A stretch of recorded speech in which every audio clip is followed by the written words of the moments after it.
있습니다. 마가복음 2장 13절에서 17절 합독하겠습니다. 예수께서 다시 바닷가에 나가심에 큰 무리가 나왔거늘 예수께서 그들을 가르치시니라. 또 지나가시다가 알페의 아들 레이가 쇠관에 앉아있는 것을 보시고 그에게 이르시되 나를 따르라 하시니 일어나 따르니라. 그의 집에 앉아 잡수실 때 많은 세리와 죄인들이 예수와 그의 제자들과 함께 앉았으니 이는 그러한 사람들이 많이 있어서 예수를 따르미러라.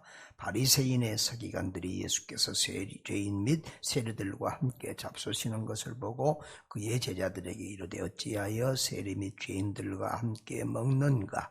예수께서 들으시고 그들에게 이르시되 건강한 자에게는 의사가 쓸데없고 병든 자에게 쓸데있느니라. 나는 의인을 부리러 온 것이 아니요 죄인을 부르러 왔노라 하시니라. 아멘.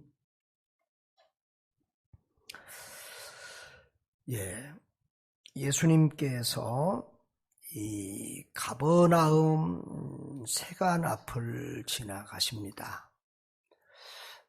이 갈릴리 호수는 이스라엘 북쪽 지역이 있습니다. 그래서 이 가버나움은 갈릴리 해변의 가장 큰 도시로서 또 그 북쪽의 다른 나라들과 왕래하는 통로로서 거기에 이제 세관이 있습니다. 그런데 이 세관은 그리고 그 세관에 근무하는 세리들은 유대 사회에서는 인간이 아닙니다. 쉽게 말하면 인간 쓰레기 취급을 받는 거죠. 인사도 안 합니다. 쳐다보지도 않습니다. 성전에도 들어갈 수도 없습니다. 회당에도 갈 수도 없습니다. 헌금도 성전세나 헌금도 드릴 수도 없고 받지도 않습니다. 그러니까 인간 이하의 취급을 받는데 왜 그런가 하면 그 당시에 세금이 여러 가지가 있습니다. 보통 인두세, 사람 머릿수로, 또 토지세, 또 여러 가지 그 소득세 이런 기본적인 세 외에도 이 세리들이 또 세금을 만들어서 동행세, 무슨세, 하다못해 마차 바퀴세, 바퀴가 많으면 또 거기에 대한 세금도 하여튼 이런 세금들. 그래서 빈축을 샀을 뿐만 아니라 특별히 그들이 더 미움을 받은 것은 로마의 지배 아래에 있는 그 나라에서 로마의 복종해야 되는 로마의 공복이기 때문에 더 또 그랬습니다. 쉽게 말하면 우리나라 일제시대 때 일본에 아부하고 일본에 관직을 하는 친일파와 마찬가지죠. 이런 여러 모양의 문제들 때문에 이 세리들은 참 사람들에게 이렇게 대중 속에서는 무시를 당하고 멸시를 당하고 인간 쓰레기처럼 취급을 당했던 것입니다. 그런데 예수님이 그 세관 앞을 지나갑니다. 보통 이 랍비나 이런 서기관들이나 제사장 이런 사람들은 아예 세리들을 쳐다보지도 않습니다. 세관 관심도 두지 않습니다. 그런데 예수님은 알페오의 아들 레이가 세관에 앉아 있는 것을 보았다 그랬습니다. 레이는 마태의 히브리식 이름입니다. 나중에 이제 이 사람이 마태라는 헬라식 이름을 받게 되는데 그 마태는 하나님의 선물이라는 것이지요. 레이라는 이름을 줬다고 하는 이름을 가졌다고 하는 것은 아마도 이 마태는 레이 족속일 가능성이 많습니다. 그러면 레이 족속은 주로 이제 성전에서 봉사하는 그런 어떤 그런 가문입니다. 쉽게 말하면 목사의 가문, 장로의 가문 이런 정도의 신앙의 그런 가문입니다. 족속입니다.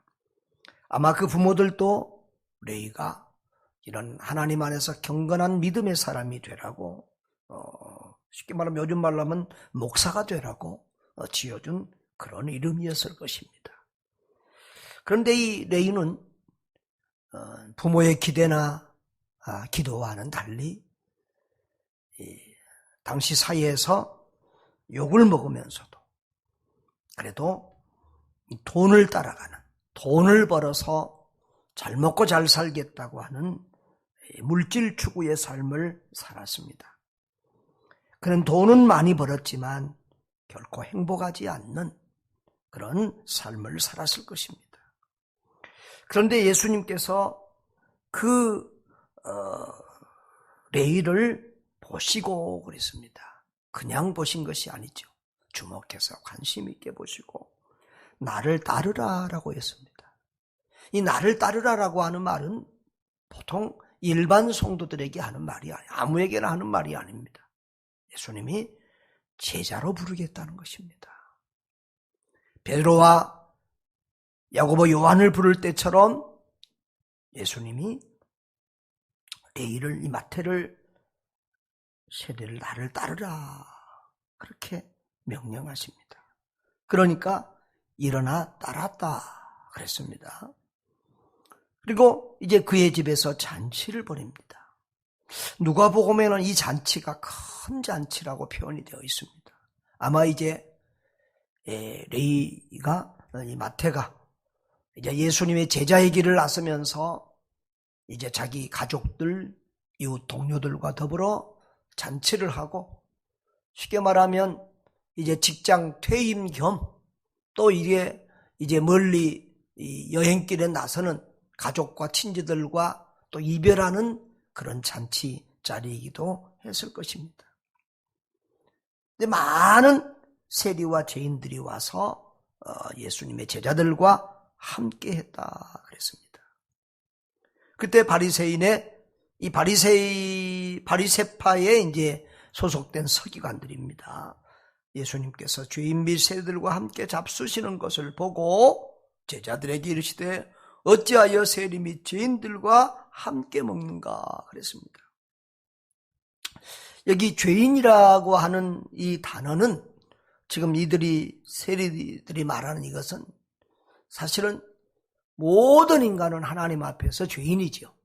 그런데 이 바리새인들은 특별히 이 세리와 또 이렇게 정해진 율법적인 신앙생활을 하지 않는 이런 사람들을 죄인이라고 이렇게 지칭하면서 그들과 상대도 안 하고 또 관계도 안 하고, 이 사람들이 그리스도 안으로 들어올 때는 자기들이 변화됐다고 하는 것을 제사장에게 알리고 또 율법을 지키고 정결례를 하고 그리고 또 제사를 지내야만 일반 대중 속에 들어올 수 있는 당시에 이런 종교적인 이런 상황과 분위기들이 있었습니다.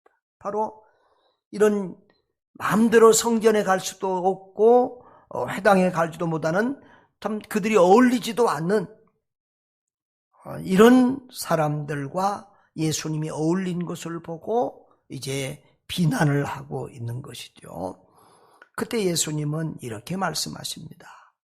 건강한 자에게는 의사가 쓸데없고 병든 자라야 쓸데있다. 이 건강한 자는 이 바리새인들이 볼 때, 당시 사람들이 볼 때 남의 도움이 필요 없는, 자기 스스로 자기는 믿음이 좋고 이렇게 건강한, 남의 도움이 필요 없이 내 스스로 신앙생활을 잘할 수 있고 잘하고 있다고 생각하고 자부하는 그런 사람이죠. 그러니까 바리새인 같은 그런 사람들을 말하는 거죠. 병든 자는 바로 나는 죄인입니다 고백하는 그런 연약한 자입니다. 다시 말하면 영적인 질병을 육체적인 이런 질병과 이렇게 비교해서 말씀한 건데요. 그렇습니다.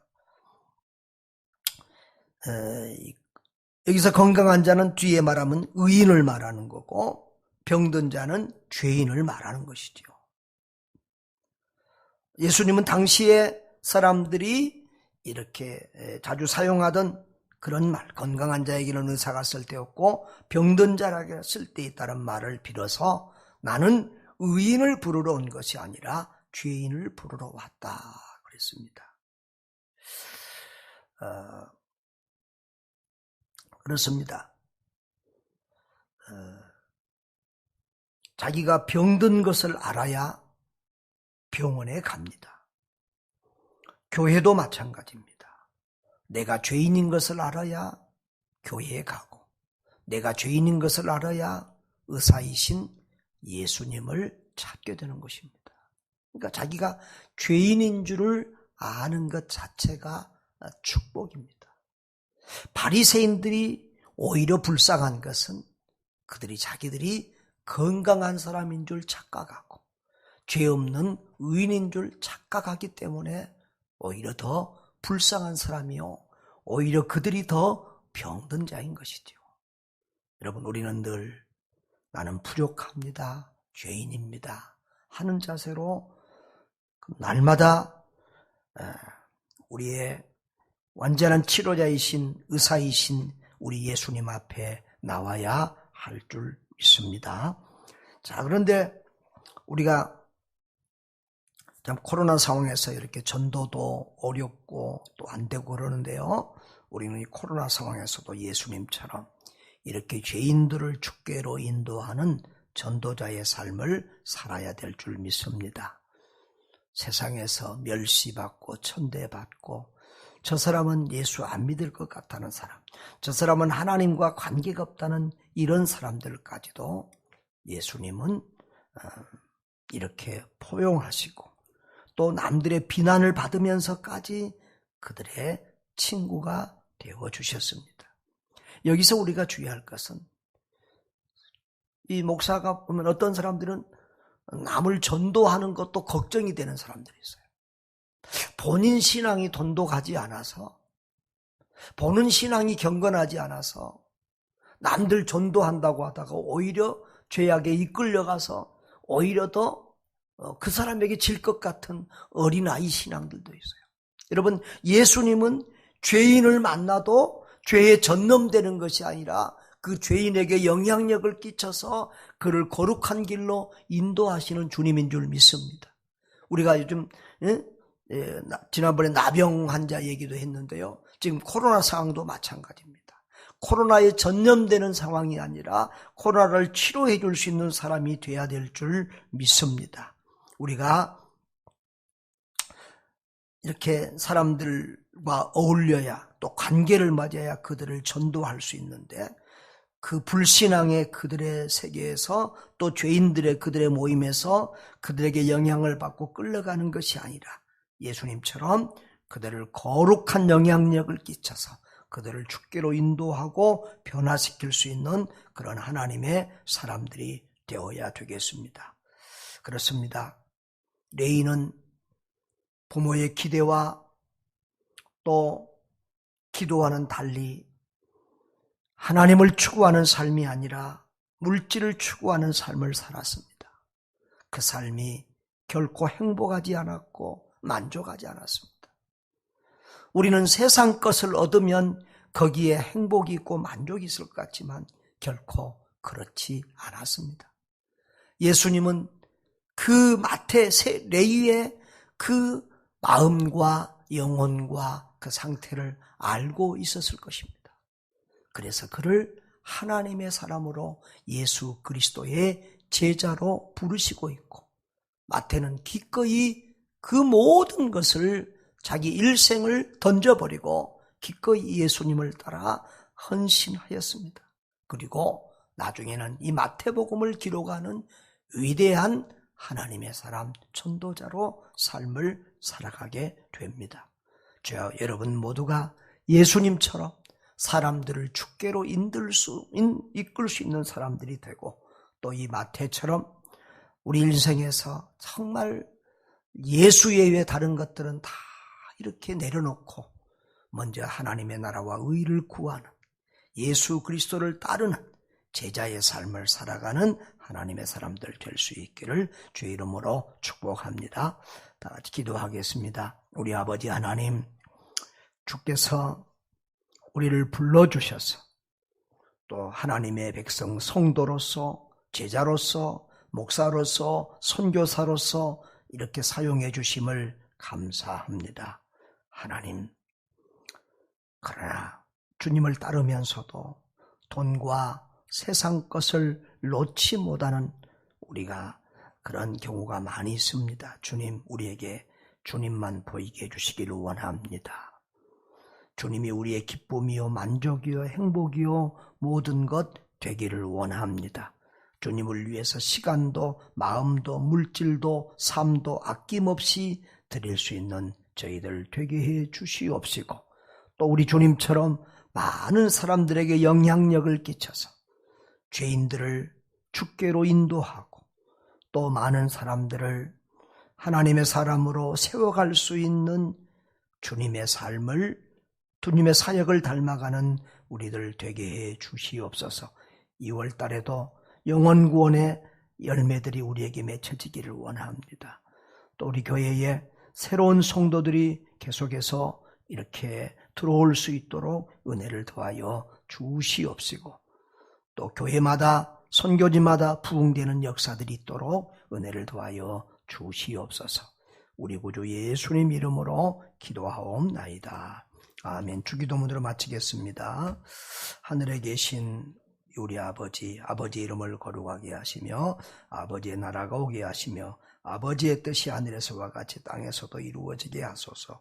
오늘 우리에게 일용할 양식을 주시고 우리가 우리에게 잘못한 사람을 용서해 준 것 같이 우리 죄를 용서하여 주시고 우리를 시험에 빠지지 않게 하시고 악에서 구하소서. 나라와 권능과 영광이 영원히 아버지의 것입니다. 아멘.